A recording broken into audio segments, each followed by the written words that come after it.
This is the 7.4 part 1 video answer key. I'm going to go over a few problems here, and then you can check the regular answer key. If you have any questions, again, reach out and ask. Questions 9 through 20 are actually just kind of using the sum and difference formulas, making sure that we know what these sum and difference formulas are. So what I'm going to look at here is I've got the sine of 5 pi over 12. I'm going to try to figure out how does this break down. This is the most difficult part, is trying to figure out what angles of sine this actually is. Well, I can turn this into the sine of 8 pi over 12 minus 3 pi over 12. And both of these are going to reduce nicely to unit circle angles of 2 pi over 3 and pi over 4. So then I'm going to go ahead and plug this into my formula. So I've got the sine of 2 pi over 3 minus pi over 4.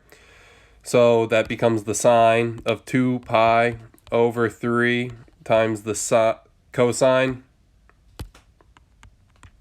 of pi over 4 minus the cosine of 2 pi over 3 times the sine of pi over 4. All this becomes the square root of 2 over 3 times, or the square root of 3 over 2, square root of 3 over 2, times the square root of 2 over 2, minus a negative 1/2 times the square root of 2 over 2, and this becomes the square root of 6 over 4, plus, because that negative will become a positive, the square root of 2 over 4, and that becomes the square root of 6 plus square root of 2 over 4, and that's my final answer. A really interesting one to look at here is number 19. So 19 is the secant of negative pi over 12. Now you'll notice we don't have any rules for doing secant. Well, that's because we can turn secant into this. So I'm going to say that this is the same thing as 1 over the cosine of negative pi over 12, which means that this is 1 over the cosine of 3 pi over 12 minus 4 pi over 12.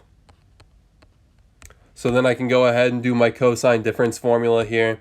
So this is, well, first let me actually turn these into unit circle angles. So this becomes the cosine of pi over 4 minus pi over 3. Then I can plug this into my sum and difference formula.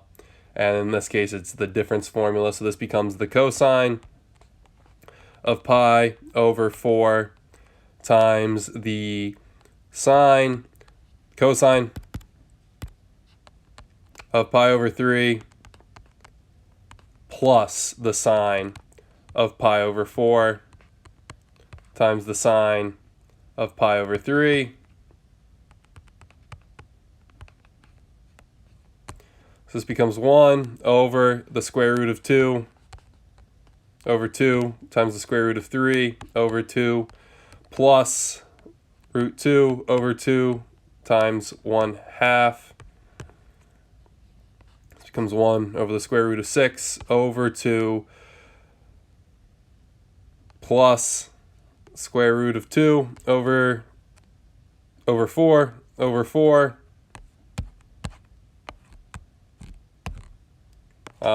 So now that becomes the square root 1 over the square root of 6 plus the square root of 2 over 4, which can be rewritten as 4 over the square root of 6 plus the square root of 2. I should not leave that square root of 6 plus the square root of 2 on the bottom. I do this a lot in my written answer key, but I really should be multiplying by my conjugate here, so that way I can get rid of it on the bottom. I don't want those radicals in the bottom. So I end up with 4 times the square root of 6 minus the square root of 2 over 6 plus 2, or 6 minus 2, when I multiply by that conjugate to get my difference of squares. So I end up with 4 times the square root of 6 minus 4 times the square root of 2 all over 4, but that actually does factor out. And this becomes the square root of 6 minus the square root of 2, and that would be my final answer, leaving it in that form. So that's how I would go about doing number 19.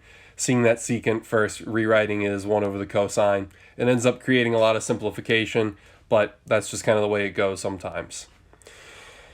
All right, number 21 through 30 is recognizing the pattern and trying to figure out what's actually being asked of you. What are you trying to do here?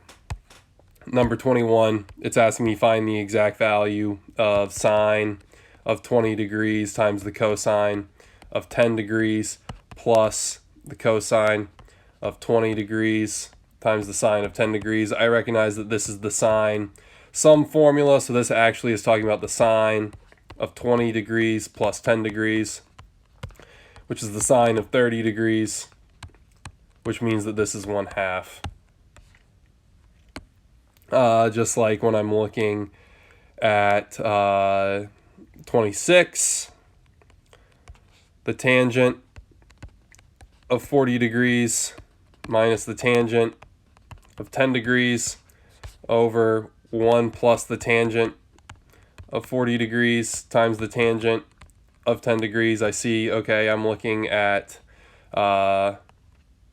my difference formula of tangent, so that actually means I'm talking about the tangent of 40 degrees minus 10 degrees. So this is the tangent of 30 degrees, which we already know is √3/3, and that's my final answer. So it's just on those, you're just recognizing it's pretty straightforward. You can kind of recognize which formula you're talking about. Actually do some quick math. You'll get a unit circle angle and you can find the exact value. Any questions or concerns, please reach out sooner rather than later, and have a great night.